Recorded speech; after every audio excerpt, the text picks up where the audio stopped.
patterns in Swiss towns and buildings utilizing Christopher Alexander's pattern language theory. And with the help of a study abroad grant, he went over to Switzerland and spent quite a bit of time there doing his research. And he's going to share some of that with us tonight by describing, with some emphasis on Christopher Alexander's pattern language, the Swiss vernacular architecture. And it's a pleasure to introduce our speaker, Dan Woodfin.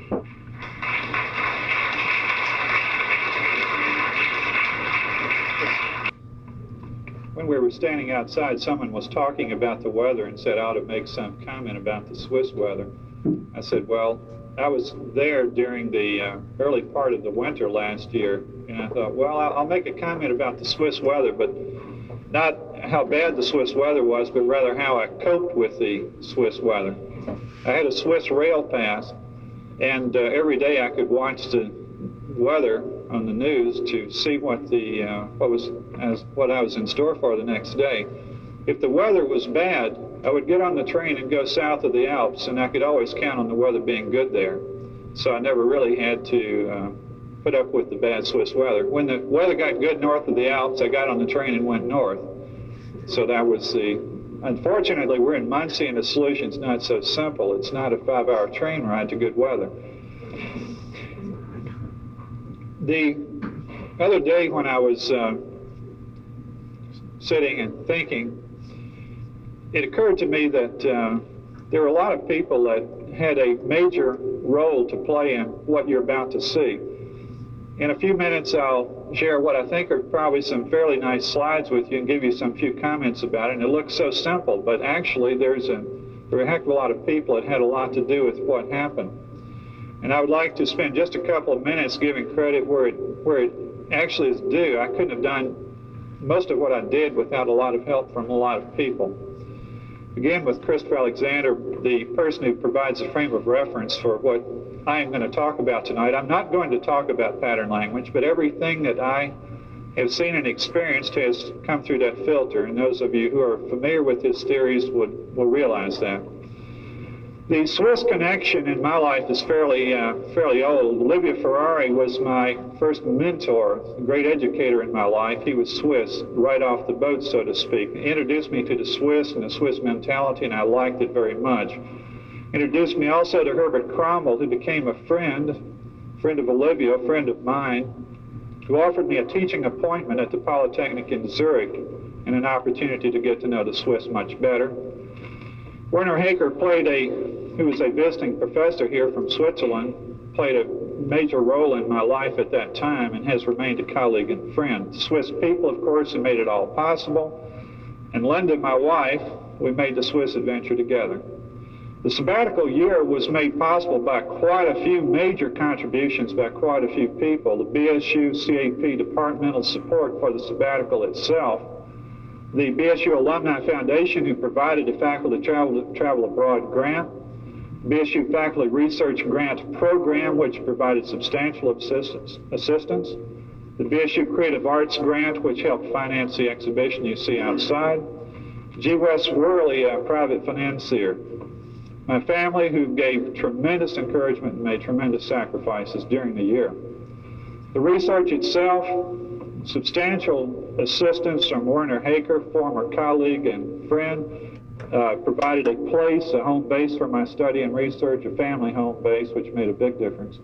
Herbert Cromwell, formerly a colleague in the United States, then my boss in Switzerland, then the dean of the architectural school, for his very good critiques of what I was doing, suggestions, and including me in a seminar field trip to the Ticino, and gave me some substantial insights into the architecture of that region.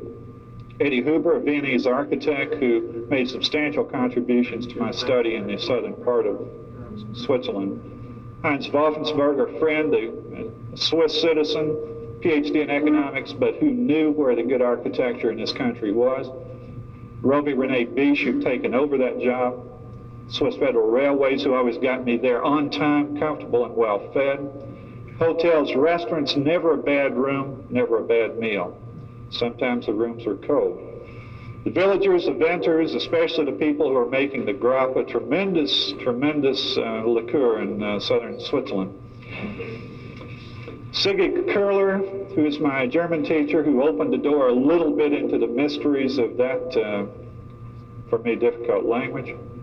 Kenneth Yasuda, who taught me something about writing, about thinking, and about expressing that in words. Exhibition, thanks for the help from John Ish, Mike Schuler, Linda Nelson in getting the exhibition put together and up. Thank Ray Wakeland for his excellent calligraphy talents. Ray is the son of the professor of music at Ball State. He's now an Oberlin student studying electronic music and math. My wife for critiques and encouragement. Phil Kramer and Ron Stiller for the photographic advice, often endless advice sought from them. And for the crew up in the gallery and who's helping with the slide projectors, John and Scott Somerville and Mike Schuler. Credits. Looks very simple, but there were a lot of people doing a lot of things, and without their help, probably none of this would be happening tonight. Tonight I'd like to show you 7 villages. The original structure of the research was to look at architecture in the 4 language culture zones of Switzerland. There is the northern part of Switzerland, which is Germanic in its culture. The language is German. The boundary is Germany. The western and northwestern and western part is the French Swiss culture zone. The language is French. Culture tends to be French in nature.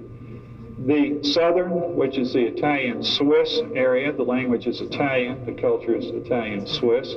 And the easternmost region where the language, Romansh language is spoken, which is a holdover from Roman occupation times.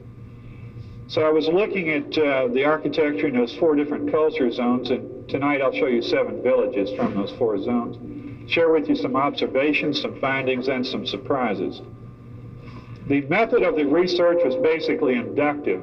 It was not a library type of research project. I got on the train and I set out on train and on foot to look at places and to look for places that felt good, places that felt right.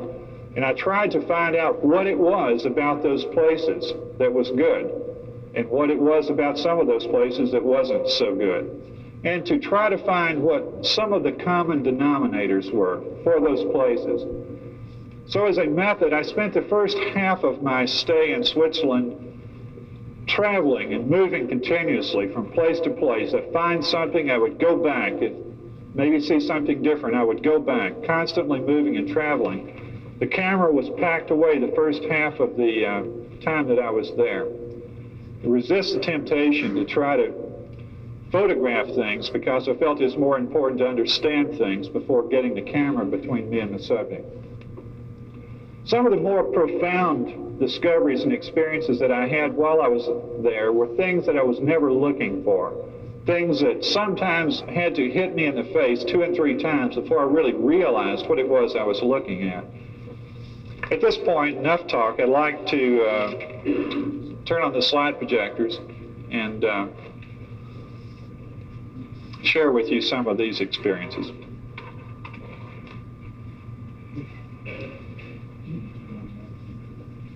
This is a panorama from the mountaintop, and we're looking down in the valley to the town of Lugano. Lugano is in a Swiss-Italian area. The Lugano, if you look on the right side of the screen, is the city on the lake Lugano. That lake is halfway in Switzerland and halfway in Italy. The other side of that lake is Italy. At the top of this mountain and behind me is a collection of villages in an area called the Malcanton. There is a valley, and in that valley are a string of independent villages. And we're going to look at those villages now. The village on the left, first as an introduction, I'll show you a collection of the different villages. This is not all of them. This is some of the villages in this valley, high mountain valley. On the left is the village of Milelia. On the right is the village of Cadmario. They were farming villages. The pastures were above and below the villages. The slide on the left, we see the village of Orozio. The slide on the right, we see the village of Navaggio. And in the background of both of these slides, we see the Italian Alps.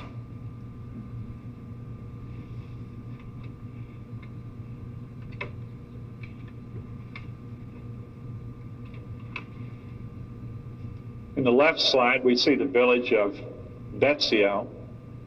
The slide on the right, we see the village of Arano. We'll see more of Arano shortly. That's one of the villages I'll show you in some detail. That was my home base while studying in this area.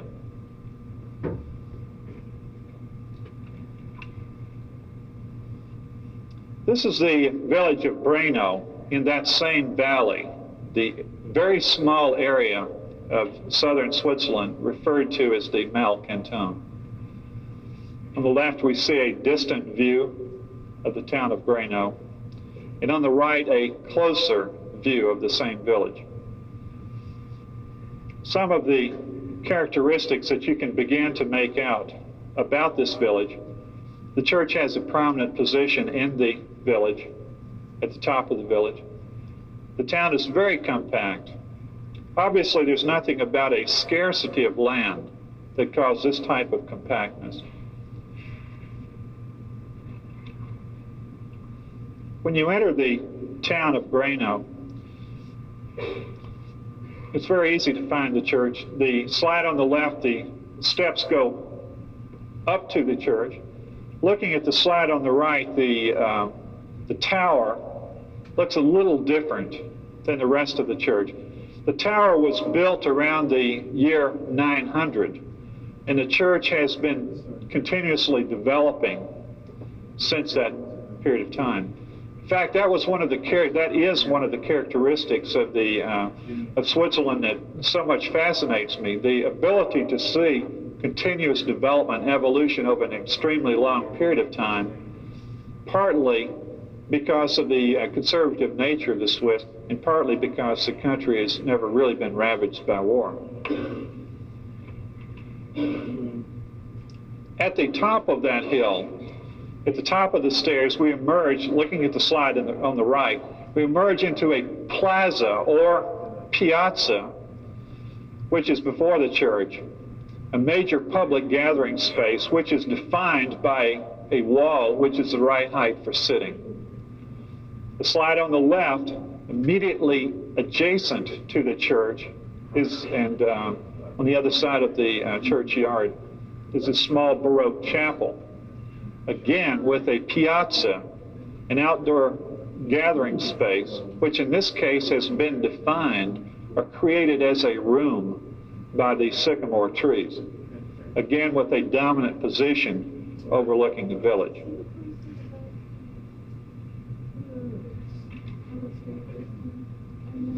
Looking at the left slide, the church originally began with the tower, which was originally a fire lookout tower, and it became part of a church with the addition of this small nave. This plus the tower was the original church. At some later point in time, this nave was enlarged by the addition of this space, and this became a chapel of the new nave, which was reoriented, and additional chapels were added at this point. At a later point in time, the nave was extended, and at a still later point in time, additional chapels were added. So this is a building which has been reoriented and developed over a 900-year period. Standing in the churchyard, looking down on the village, the steps leading down into the village you see on the right.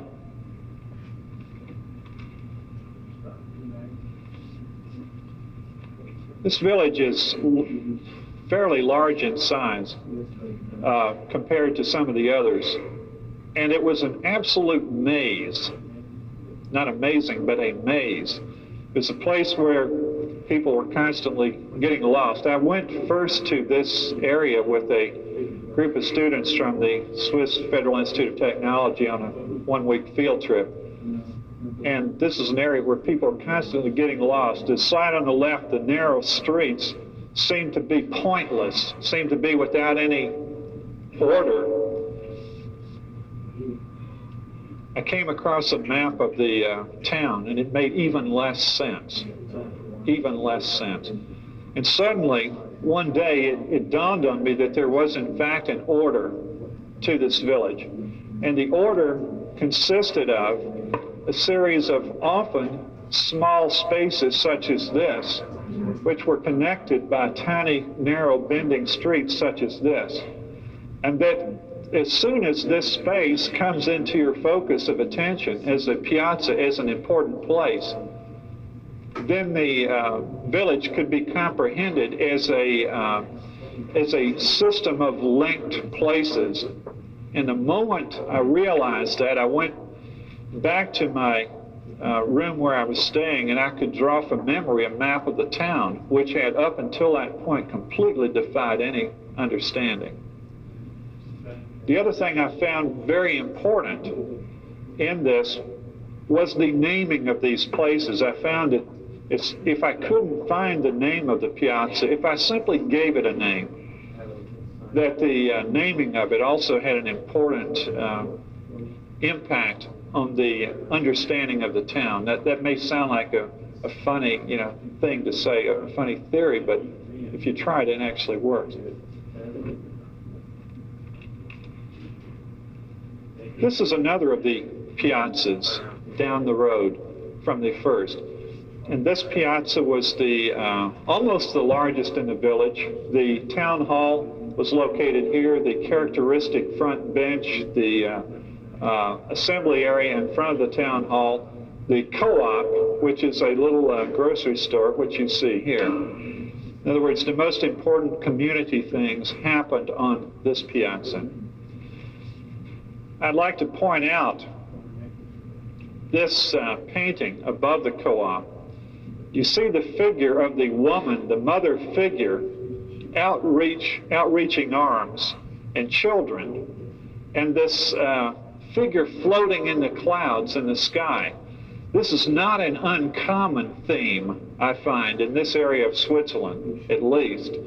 The mother symbolizing Switzerland and their self-concept as a mothering figure to the world, to the needy or the helpless of the world. This apparently is an old Swiss concept. Standing in this same piazza, the town hall piazza, one looks down the steps on the left into the little winding paths that go through the village, and one looks the other direction through this arcade down into that part of the village. Actually, through this arcade is still another piazza, which I named Traffic Place, because it seemed to have no other function than as an organizer of traffic to other parts of the village. It didn't seem to be a social focus. Looking in this slide, this frame that you see here with the vines on it, that's a grapevine, is part of an outdoor room, which is abundant in this village. The creation of outdoor rooms, which incidentally have leaves on them in the summertime. It's a shady outdoor room in the summertime, but a sunny outdoor room in the wintertime. And also the presence of the bench at the front door.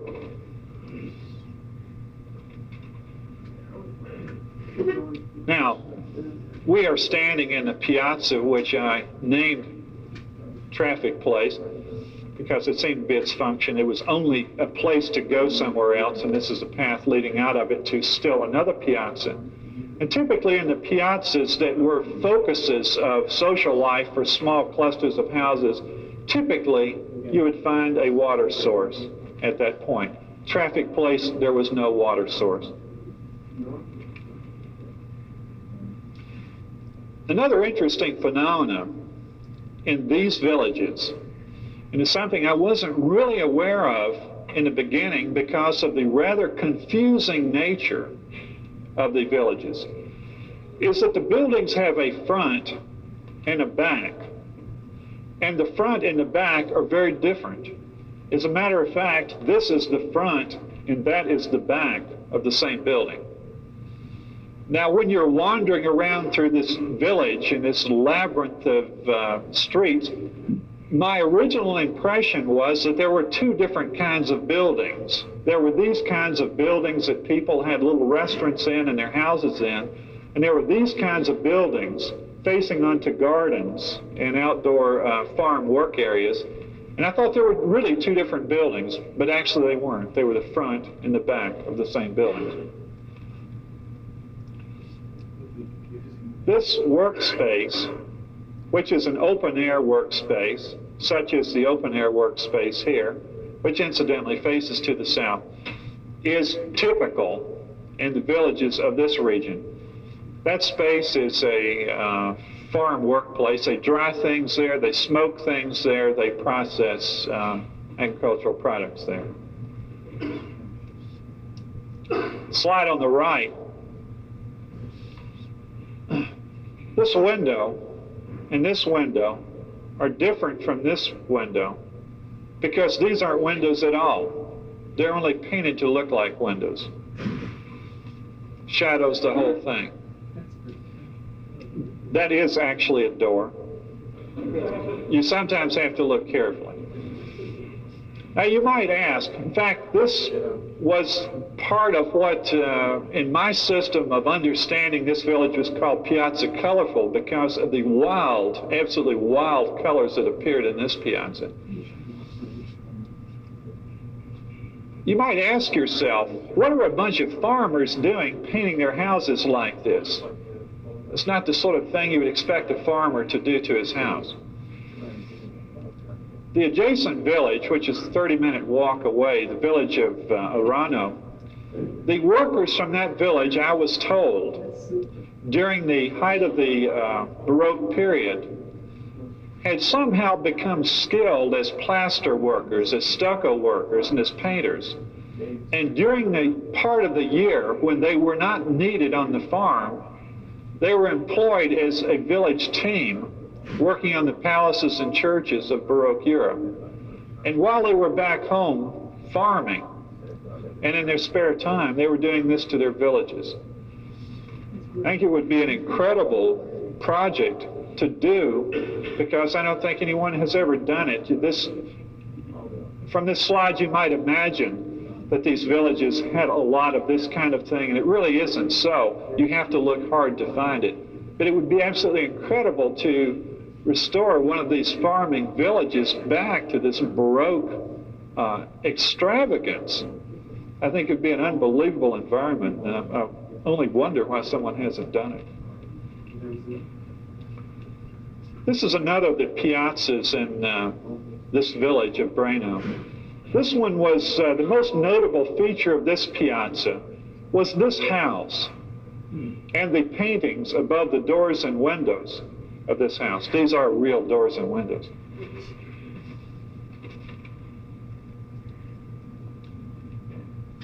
In these paintings, allegorically, the story of the First World War is recreated. Now, one of the regrets of my trip is that I didn't talk to someone who could tell me what these things mean. It's still fun to try to imagine what they mean.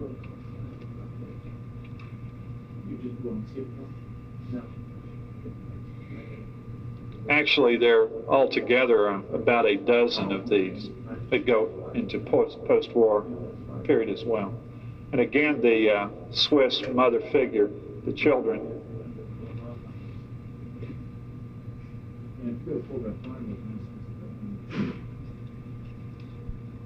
This is the building in front of the Piazza. You turn the corner of this building, and this is the same building. You look this way, and you're looking into another Piazza, which was, in its form and configuration, the most distinctive of the Piazzas. Located at this point, you see a shrine, a religious shrine, which is enlarged here. Going through this portal, there is still another minor piazza, and in that minor piazza is a fresco dated in the 1560s, which led me to believe that this is a site with some historical religious significance. Again, one of the regrets is that's a question which I have still unanswered. What is the significance of this space? What is the significance of this platform? Of course, it's interesting to speculate about what it might be. I show these two slides only as a reminder to myself. One of the adventures I had in this area was the tremendous enthusiasm of this Viennese architect for doors. Now, here's a guy who really had something for doors. And he took me through these farming villages and showed me the evolution of the door as we know it today by walking through barns and storage sheds and so forth and so on. And I point out just one of these things. It's an interesting study in itself. This door, for example, the way most farmers would make a door is to take vertical boards and to bind them together with horizontal boards. Now, something interesting happens when you leave a space between the horizontal boards that are binding together the vertical boards. And someone, for some reason, decided to add a little fillet of wood here, and gradually the space that was left between the horizontal binding boards got larger, and the fillet at the end of this space got larger. And you walk through the village and you can see the evolution of the panel door as we think of it today. And it was a very straightforward way of building something. But if you see the way panel doors are built today, there's nothing at all straightforward about it.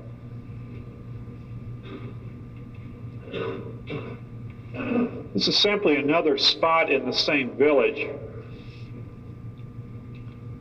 Focus your attention on this place. This is another of the magnificent outdoor rooms in this village, which you see in a larger scaled blow up here. In fact, this outdoor room had a roof which covered a doorway, a regular kind of door into this room. And again, you see the thin pipe railings and so forth supporting the grapevines, which provide a nice, cool, leafy space in the summer and a nice shade, nice sunny space in the winter. And we see that same principle applied again in this balcony, the very thin, very light framework guiding the development of the grapevines.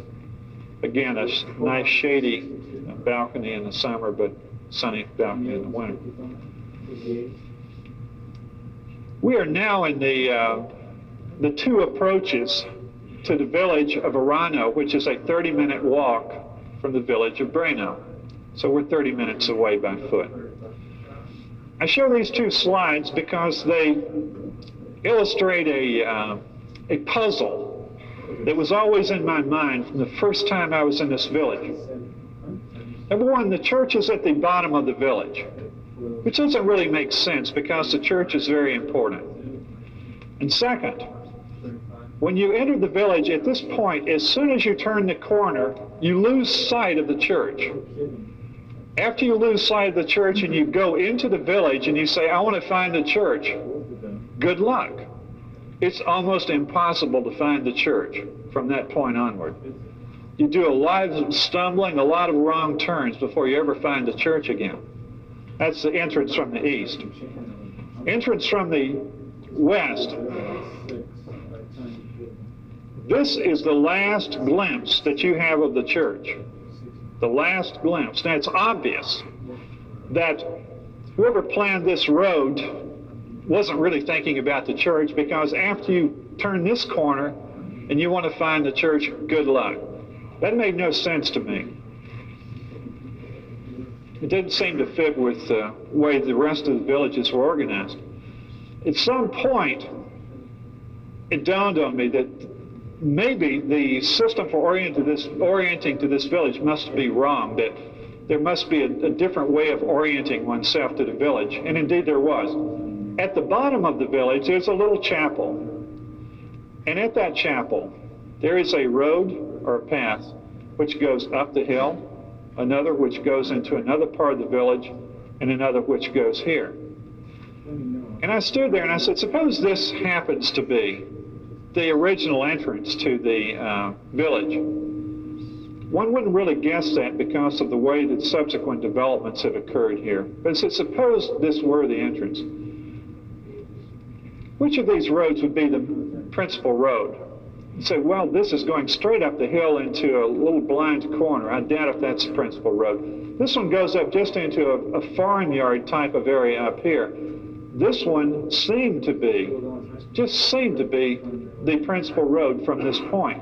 So I followed that path up the hill, and in this slide we're standing in the piazza, and from that piazza one can see the chapel. Now that must be significant. I wonder, if you go up this path, can you still see the piazza? I mean, see the chapel? No, it disappears immediately. If you go up this way, the chapel disappears immediately. So we're standing now in this piazza, which you see here. If you continue your path of movement and walk into this tunnel, the moment you step into this tunnel, one gets this view, the church. And I knew immediately at that point that at some point in time, the whole orientation of the community was completely backwards from the way it is now. Another interesting thing, and I'll back up. Try to back up. Oh, this is bad.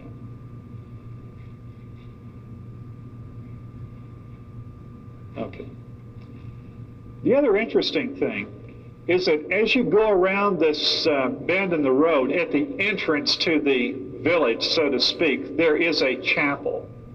Now, it never dawned on me that that was a chapel until I was there for a few days.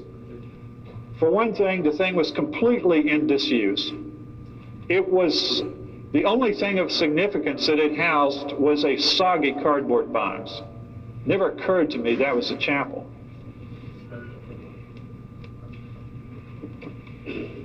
On the other hand, when I got down into this piece of the village and I looked in that chapel, the fresco, which is in the back of that chapel, is freshly painted. There are fresh flowers in that chapel, and someone puts candles in it every night. It was an interesting question you ask yourself, because obviously for the villagers, this is still an important site. This is still an important orientational thing. In spite of the fact that the road has been built at the other part of the village, it's completely ignored in terms of the orientation of the people in that village.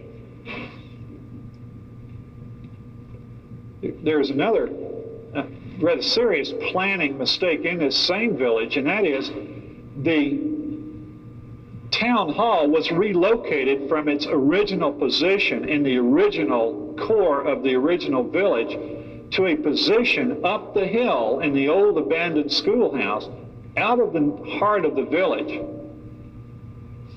And I wasn't even aware of its location. The thing that made me aware that it might be somewhere up there is the presence of an announcement board, a legal announcement board, somewhere else in the village. In fact, it was the only village that I found where the legal announcements board was separated from the town hall. So there were certain logical and basic things about the organization of this village that were ignored by subsequent planners, which obviously have proven to be failures. Now, continuing along this path, one finds oneself emerging from that tunnel into an area defined between the backs of the buildings of the village, the town wall, and the church is forever from that point onward in full view. One continues along that path along the southern town wall, enters into an outdoor room, comes through a gateway into a great plaza with the church at this point. Now, this is the plaza, the piazza in front of the church. We're standing outside of the piazza looking at that same wall and the church. Again, one looking at this tower would speculate that was the original fire watch tower. It has been added on to. The appearance of the church is very misleading, because this again is a very old building which has been added and added and added onto. It was given a facelift very late in its life. This was added obviously during the Baroque period. And again, in this village, we see the south-facing drying rooms.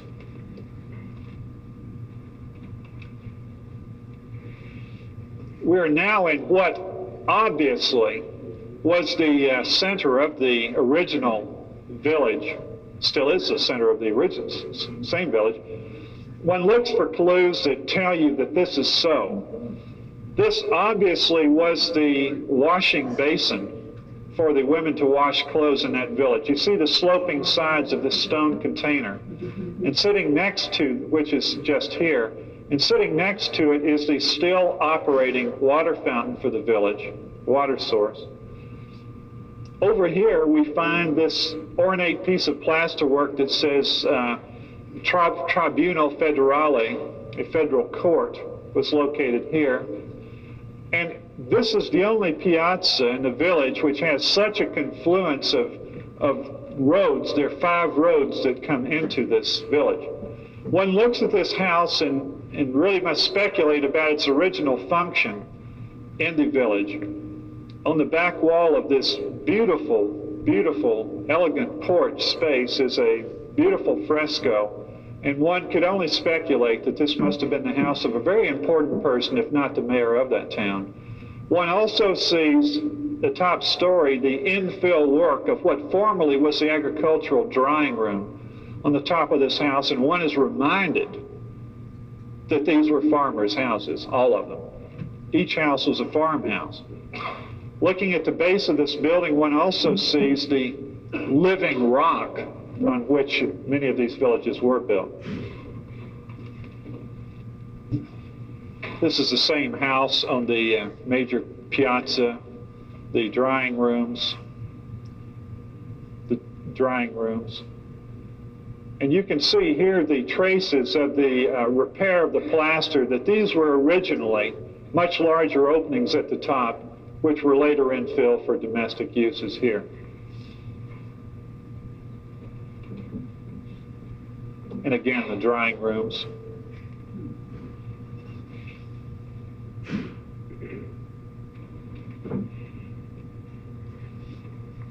And on one of the piazzas, a house which had particularly nice stucco work on the exterior. This window is detailed here. And you can also see the illusion work which is being created here, the real window which is here, the matching windows for purpose of symmetry which were added here through painting, much faded at this point. One can speculate about whether this originally was a window, or whether in a later period, the Baroque period, the lack of symmetry of that blank wall was accounted for by decorative treatment.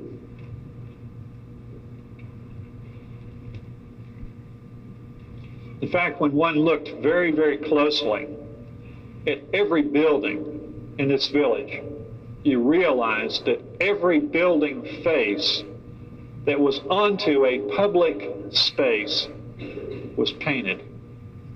Here you can see the very faded traces around the windows, entire buildings painted. And here you sometimes have to look very closely until you realize that almost every square inch of every building was painted. It must have been a sight to behold to come into one of these farming villages 300 or 200 years ago. This is a lady which I saw on many occasions in the village. I'd been living there for about a week, and I knew her as a peasant. I saw her in her peasant clothes going to and from her garden. And one day, she spoke only Italian and a few words of German. I basically speak only English and a few words of German, and it was enough. She said in her broken German, you've seen the outsides of these things. How'd you like to see what it looks like inside? And the shabby looking village building on the outside, the moment you crossed the threshold on the inside was almost another world. The, let's say, exceptionally good taste, the mixture of very contemporary and very traditional things, the absolute immaculate nature of this building was astounding. Point out a few details in this. This was the top floor, originally a drying room in this house. This is a large house, as an extended family living in it, several generations, aunts and uncles and fathers and children and all sorts of things. And she wanted me to see this apartment of her son, who is a school teacher down in the valley in Lugano. These beams, for example, were the original chestnut beams in this house, and they're black, absolutely black. And she told me that this was from the hundreds of years of smoking chestnuts in the attic of this building, and that was the soot from hundreds of years. If you look at the floor, they look like brick, but they're not, they're stone. The floors, this top floor was a workroom. The wooden beams and floors were covered with sand, and the sand was a setting bed for the stone paving, because this was a hard-worked area up there. So we sat up there and drank grappa, which is an incredible liqueur that everybody in these villages makes, because there's still an agricultural villages. And they bring this bottle out, and you don't know what was in it before, and it has a white label on it. Someone scribbled something on there, and this is from her uncle's vineyard, and they made it, 6 weeks ago or something. We're now leaving the Italian zone. We're in the German language, German culture area of Switzerland, toward the north. This is the Rhine River. The name of this town is Stein am Rhein, which is a fort on the Rhine. There is a castle at this point. This town has been continuously, the site has been continuously settled and occupied since Roman times. The Romans built the bridge across. They built the fort up here, and the bridge and the fort have been maintained pretty much since then. The Rhine at this point is an incredibly beautiful river. You can look down into the river and see fish. It's just crystal clear. When you cross the bridge, cross the Rhine into the village, one arrives at a point in the building that you see the clock tower here. This is the town hall. When you enter the town, there is a T-junction, because in fact this road dead ends, and there's a longitudinal road that goes through this village, and it's a walled, closed village. At that junction, to the right of that junction, is a plaza, which is the church plaza. To the left of that junction is a plaza, which is the marketplace. And the way in which those two plazas are formed and articulated, I think you'll find very interesting. This is the moment that we come through that entrance gate, one has a view and an orientation to the church in that town. If you're coming from the other end of town, the view and the orientation is to the town hall.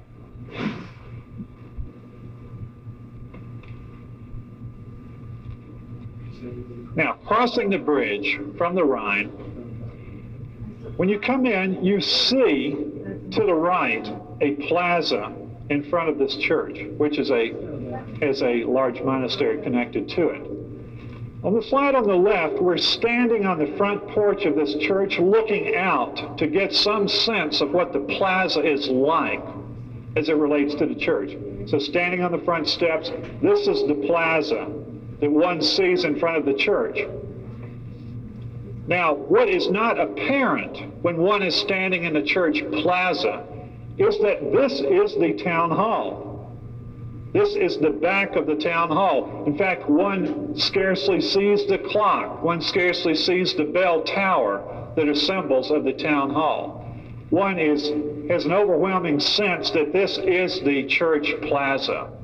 There's no competition between the two. And yet, there is only this building, the town hall, which separates the church plaza from the marketplace on the other side of it. So we go around the town hall, which is here, around it, and we're into the marketplace. The interesting thing here is that when one is standing in the marketplace, and this is the town hall, the dominant characteristic of this place is the domination of the town hall, and one no longer sees the church. And of course, in the marketplace, there's the fountain and the scaffolding there in the process of erecting the Christmas tree. So that tells you when these slides were made. And again, two views from the, or in the marketplace.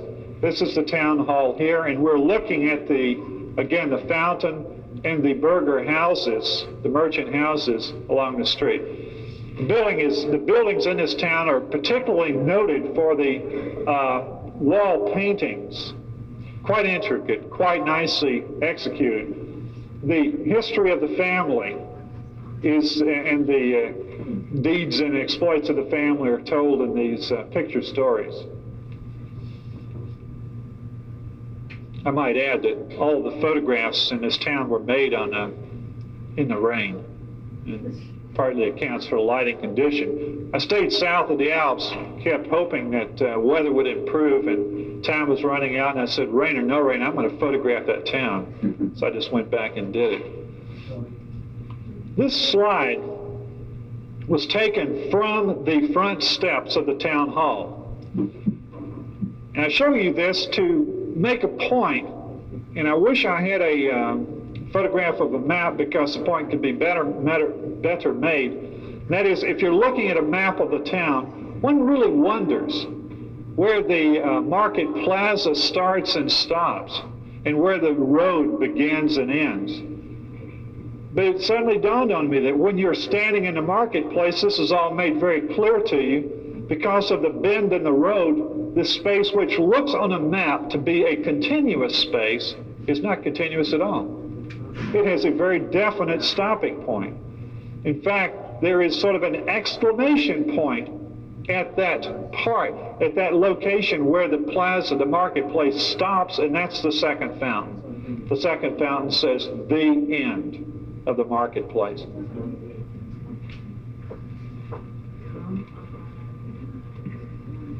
Some details in this town that sort of brought themselves to my attention, and I bring them to your attention. The interesting way in which doorways were created, the offset, the very small offset of this building relative to that building, creating a little corner for a door. We see a similar but more subtle example of that. This offset here, creating a little corner. It was a door, but you can see from the patch in the plaster that it's no longer a door. You see the break in the roof and the dormer here. This is a merchant's house, and a pulley was up here for hauling stuff up into the attic, pretty much the same way that farmers get hay into some barns here. Another thing which you can see if you look very closely at the half timber work, in this town at least, and that is what appears to be very precise and very regular at first glance. A closer look is not regular at all. Now look at this slide. The irregularity of this beam is rather remarkable. Or rather, it was remarkable until I realized that most of the beams were that way. And what we see is the junction between a very soft material, which is this masonry. It's soft because that wall is made up of millions of little rocks that have not been cut, have not been shaped. They've simply been, wedged together. So those millions of little rocks can conform to almost any shape that this beam has, so why bother to refine a material when that material does not need to be refined? So one thing I discovered is the acceptance of material in its original condition. Now this creates certain problems. If you look over here, the warpage of this beam, the irregularity of this beam, which is beautifully accommodated by the rather plastic nature. Look at the way in which this element changes its shape to accommodate the warp in this. Well, you don't want a floor that's going up and down like a roller coaster. Well, you've got lots of odd-sized beams on the building sites. All you do is you put together the small ones where this thing is warping up and the large ones where it's warping down, and you fit them together so that you can get a level floor inside. This is a process by which rather unrefined materials could be ingeniously assembled without requiring a high-tech, high-energy input into material production. And likewise, when you start looking at these kinds of details, the lack of refinement of these members, it reminds me of an antique Oriental carpet, which of course are the best ones, not because old is good, but because the old Oriental carpets are interesting. You can spend days and years looking at them because you're constantly finding things about that carpet you didn't know before because it is so unique. When I discovered this about half-timber buildings, they suddenly became a lot more interesting to me because the whole thing is an intricate, one-of-a-kind jigsaw puzzle. These were the frames for the flower boxes, by the way. The flower boxes are simply taken down into the basement of the building because the climate of the basement is just what those plants need during the winter to produce flowers in the spring. This is another of these half-timber buildings, and all the various things that I was saying about those beams and so forth, you can find to hold true here as well.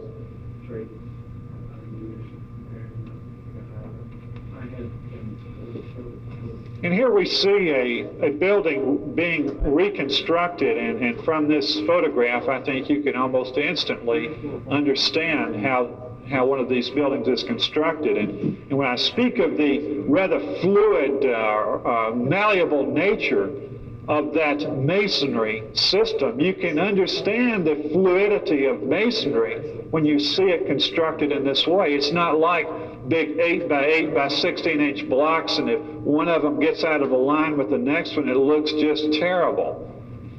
You can see how you can mold masonry to the irregularities of wood when you look at this picture.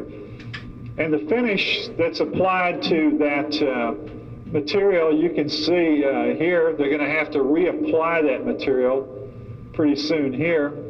And someone pointed out, well, the rocks are almost in the same plane with this. What are they going to do? Well, you can see what they do. The stucco in this particular village comes out a little beyond the plane of the half timber. That's not true everywhere. Another person said, well, what about this? Is this something that's typical in this village? Is this a symbol they use? I couldn't really say.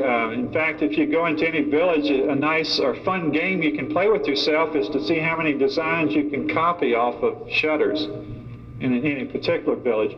You might say, well, why is this thing here? And that is, I think, basically because nobody wants a room that's really totally dark, which it would be if it weren't there.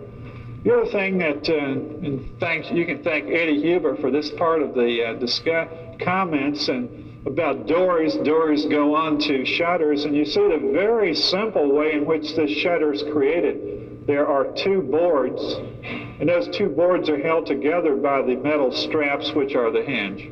There's nothing more. nothing more to that shutter. And that's typical shutter construction. We're now in the town of Schaffhausen, another Swiss-German town on the Rhine. We are in the marketplace of that town. And if one goes to the end of this marketplace and takes a left, one finds oneself in this, the principal shopping street of that town. And if one follows long enough, one ends up on the Rhine. Now I had 2 interesting experiences in this town.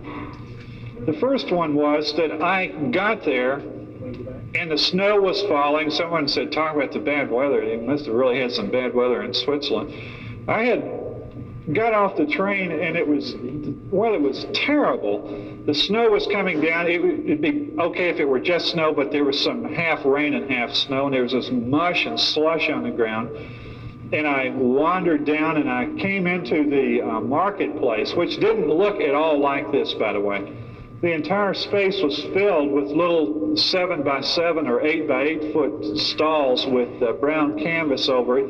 And the people, there was this drone of noise. I couldn't tell you how many people were in the marketplaces in a market day. Constant chatter of people talking, and then there's people slapping this canvas to try to get the snow to slide down because it's so wet. They had to keep slapping it to make it slide, and the space was filled with this noise and filled with the smell of cooking waffles, cooking chestnuts, and so forth. And I went there and I thought, this must be one of the most beautiful Swiss cities I've ever seen. And in spite of the terrible weather. And I went back to Zurich that evening, and I was telling my friends about this wonderful city I'd found. They said, what is it? And I said, Schaffhausen. They said, Schaffhausen? You were in Schaffhausen? You thought that was a nice town. I said, I loved it. And so I couldn't figure it out. I said to myself, I wonder if they're talking about the same place that I was talking about. And so when good weather came, I couldn't wait to go back to this town. And I went back, and it was one of the most beautiful Indian summer days. And I got off the train. I went immediately to the marketplace, which had none of this stuff in it. In fact, this marketplace is different every time I went there. I went back and I looked around. And I said, oh, where was the nice town that I remembered? Couldn't find it. I said, I'm hungry. Maybe I should go get something to eat. And I went and had a nice meal. And I went back and said, I'm going to find this nice town I was in. And every alley I went down, it was a disappointment. And I thought, you know, they were right. This is a crummy little town.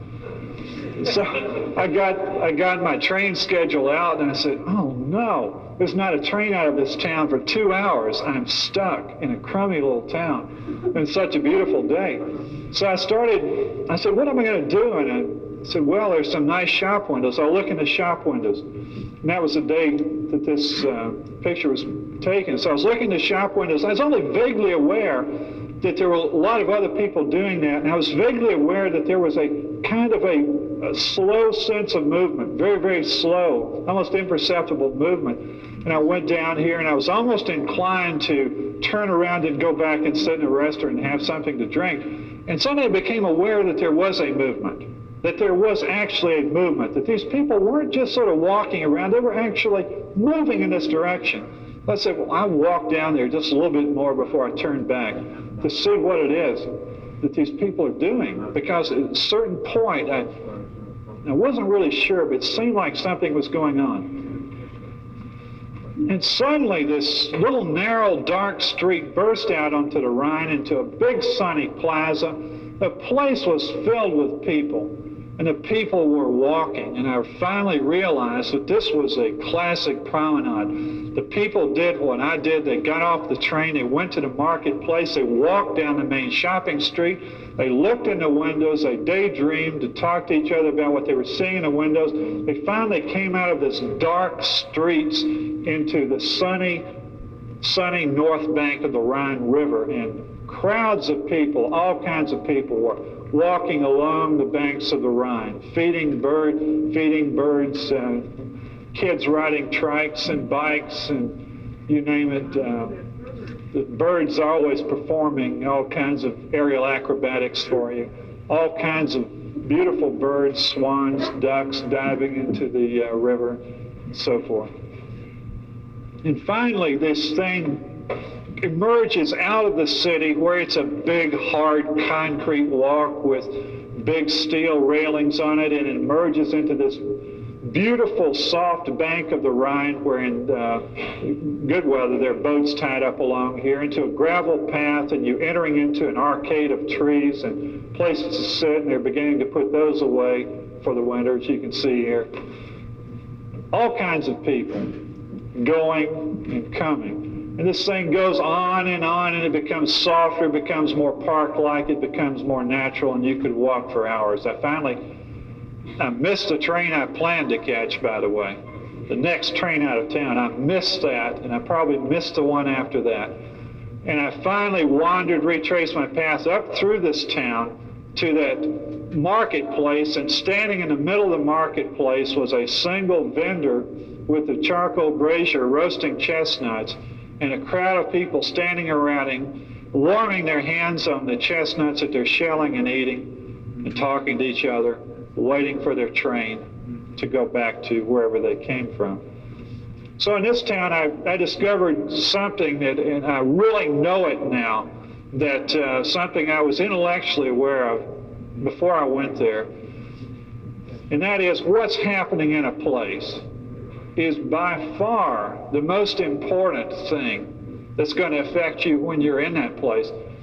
My friends had never been there on market day. My friends had never been there on Sunday afternoon to experience the promenade. If they'd ever been there, they would also, have the same feelings about Schaffhausen that I do. The other thing is that Herbert Cromwell made me aware of something, and that is there are spaces in towns that do not have a 7-day-a-week, 365-day-a-year function. There are places in towns that are built for certain things.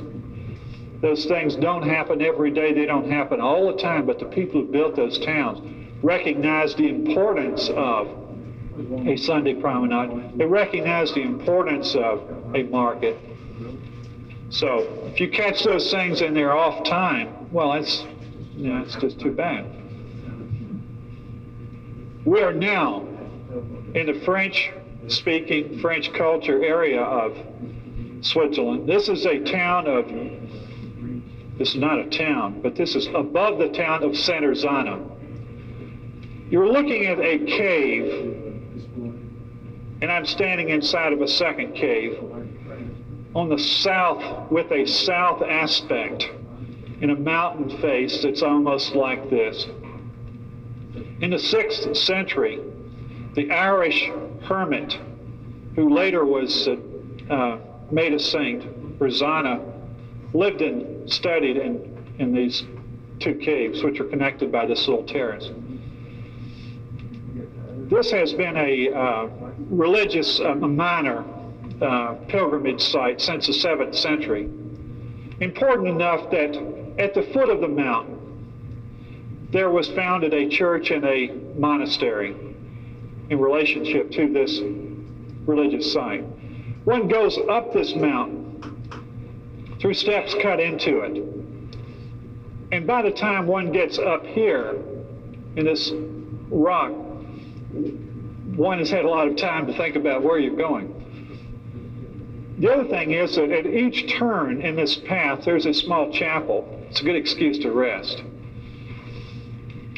So, Santerzana was founded because of this historic religious site.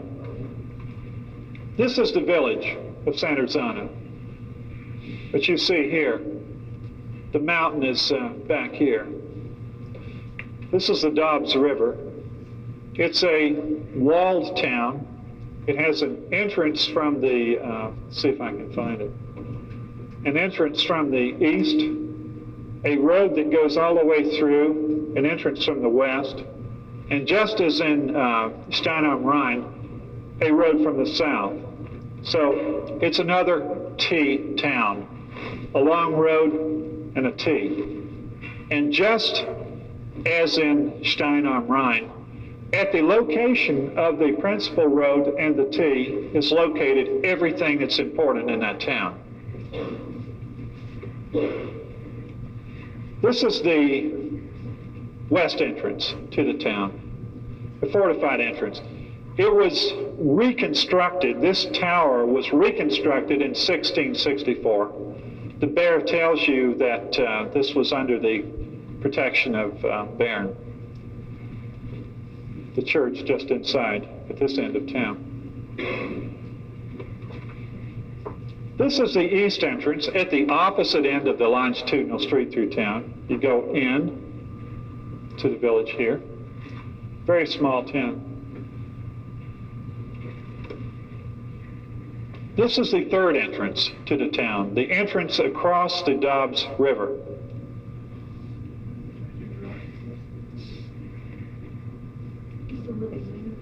The patron saint of bridges.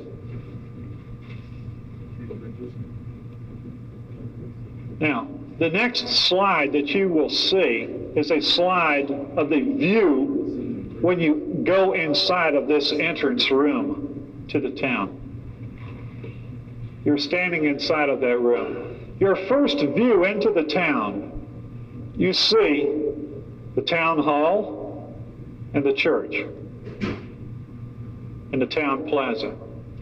This is the center of the town. You walk a little bit further from about this point here, one has the full view of the church. One sees the trees which are forming the public plaza in front of the church. These trees have been very carefully pruned to make sure that, number one, that the trees do not interfere with the light into the windows of the church, and number two, they form a very intimate, scaled, very human scale space. This church, by the way, was the construction of the present church, which you see here, dates from the approximately 1000, with an enlargement made in the 14th century.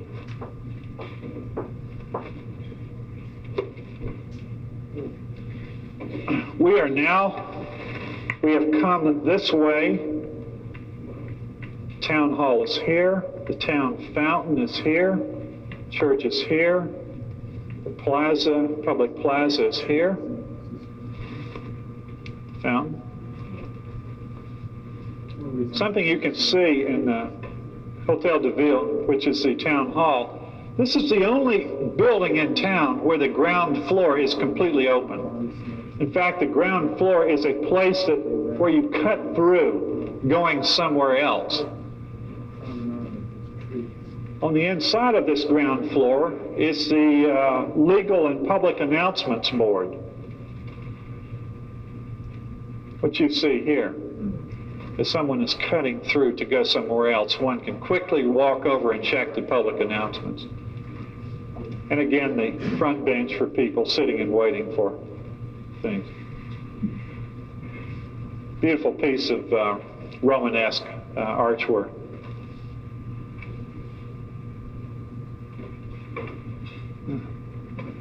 And this is a view standing inside of that beautiful room created by those trees on the sunny side of the south side of the church. In a very nice, very subtle way that the benches and so forth are related to this. You can see the scale of this space is very intimate. And again, it's a nice sunny space in the winter. It's a nice leafy, cool space in the summer, I would guess. In the nice, soft material here. We're now looking at another French town. This is a town on Lake Neuchâtel. This is the town of Estavayer. In Estavayer, we can find some similarities to the other towns and some differences. There are two principal entrances to this town. The approach to one of these entrances is protected by the chateau, the fortified house or castle, the one approach to town. The other approach to the town is through a portal through the monastery. So we find the church and the secular authority, the two important forces in the formation of this town. In fact, when one compares the towers of the chateau with the tower of the church, one sees remarkable similarity of image. In fact, if I were to make a judgment, I would say the church tower looks more militaristic than the military towers. This obviously is an older Romanesque donjon, and this is a newer Renaissance donjon. This thing is made very apparent to you when you stand in one of the principal crossroads of the town. These two photographs were taken from the same spot, but looking in opposite directions. I simply rotate 180 degrees. I'm looking now down this principal road to the chateau. I turn around the opposite direction, the church. And I think the placement of these buildings and those towers is no accident.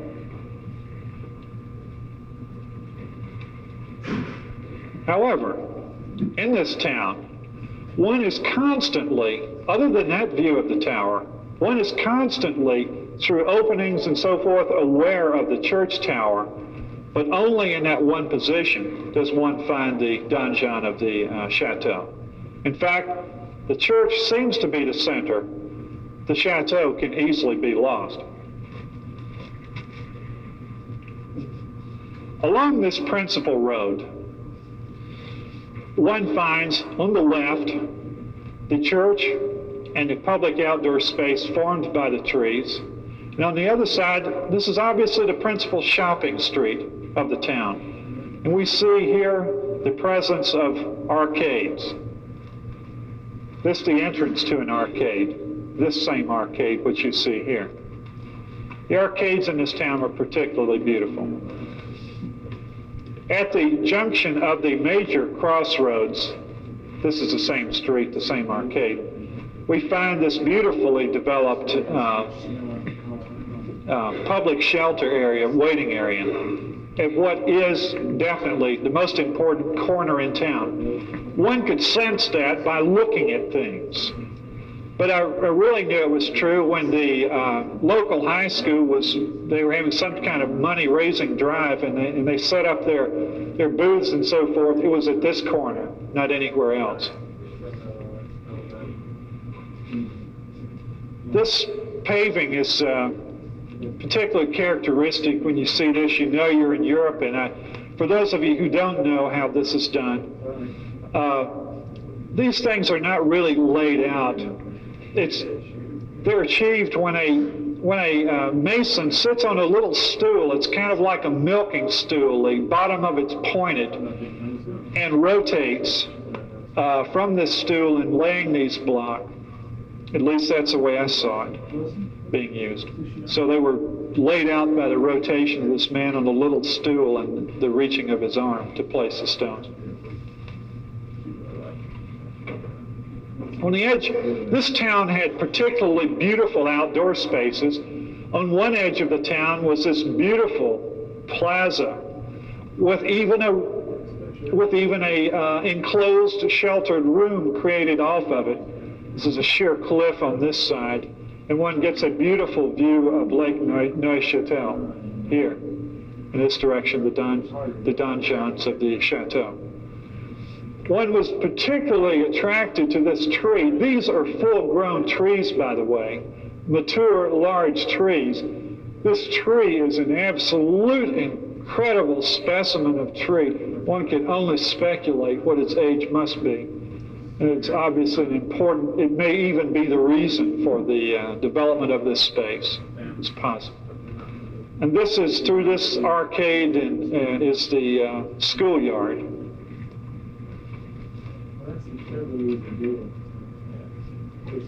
Doors.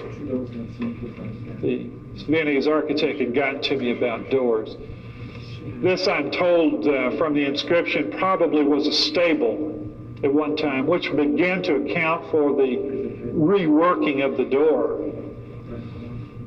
This is a doorbell. It looks like a Rube Goldberg arrangement, and you can see all the pulleys, and inside a little bell is jingling at the end of this rod.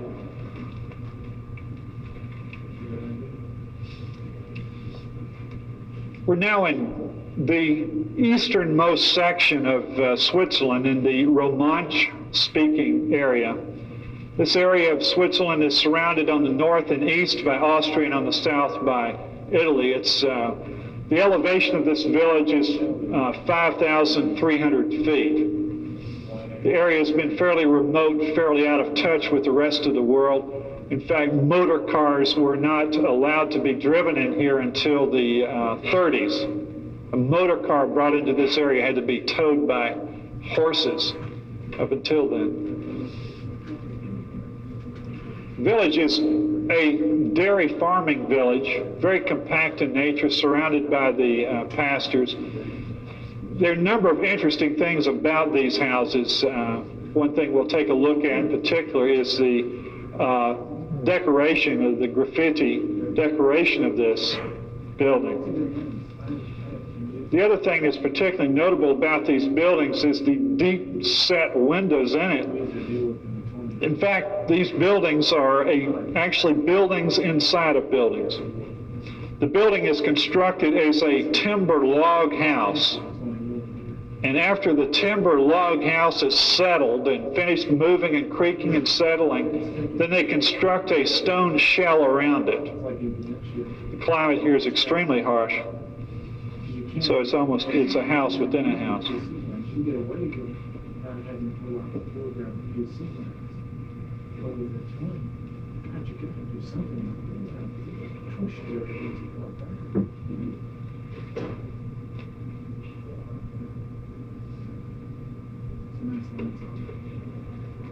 These houses, like the houses in the Italian section, have fronts and they have backs.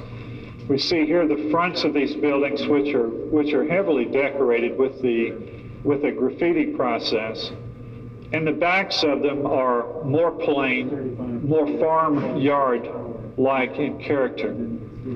So this is the way a back of one of these houses would look. And you might note from the previous slide, we're in snow-capped mountains, and this is in the middle of the summer. The other thing that's interesting about the houses is the double door situation. This is the people door, the bench, which is typical, and this is the cattle door. The cattle are stabled in the basements of these buildings. And still to this day, the cows are driven to pasture through the village streets. And I understand these are very wealthy farmers. This building was reconstructed in 1717. The doors in this village would make an interesting study in themselves. It's a good study of some basic themes with lots of variations on those themes. They're almost endless variations. I particularly like the way in which materials have been used in a very subtle and I think a very beautiful way without all this refinement of the material, the subtlety of things that are done with found materials.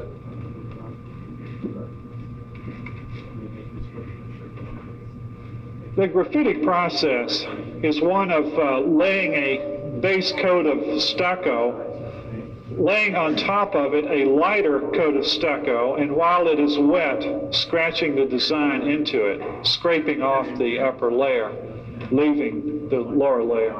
When one looks at the building from a distance, it seems very refined, in some ways almost precise, but when one looks very, very closely at it, it's not so refined.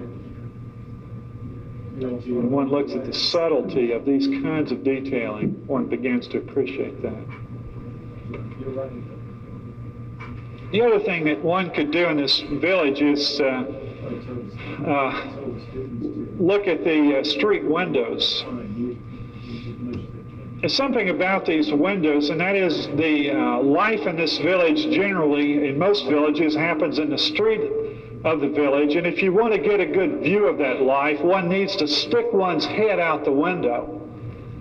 But even better than that, to stick one's body out the window. And that's what these windows are all about. You could stand in the street space and experience almost the whole of it. And some of these windows get larger, and there are benches placed in there, and you saw this in Stein am Rhein. Large dining tables were placed in these windows, and it's a beautiful piece of town design. Each one was different, I might add. I never saw two that were alike. Variations on the theme again. I had great hopes for this village, and this is a village of Apis, one of the fine wine-growing districts, wine grape-growing districts along Lake Geneva. In fact, if I were to say, do I have a favorite village, it would be Apis. And I had spent 2 hours plotting a train schedule that would get me to this remote village. And I got there, and the snow and rain in combination were falling. I thought, oh, God. You know, here's the village I like the best, and there's absolutely no possibility to photograph it, so I just went anyway, just to walk through the village. And I was standing up in the vineyard, and suddenly, just suddenly, a ray of light broke through the clouds and illuminated just a piece of the vineyards right where the village was. And I snapped off these 2 shots to almost a panorama. And suddenly it went dark again as the clouds filled in that hole where the sun had peeped through. In other words, what you see here occurred for just maybe 30 seconds, and then it was dark again. Then I looked over at the Lake Geneva, and suddenly, like a giant spotlight out of the heaven, came popping through the clouds right on the lake, incredible intensity. That lasted maybe for a minute, and that disappeared. So this is the wine-growing district along Lake Geneva. Beautiful, beautiful villages, very much alive. And we're looking at Lake Geneva, and the mountains that we see across are the French Alps, or the foothills of it. It's a trip back, Frankfurt Airport,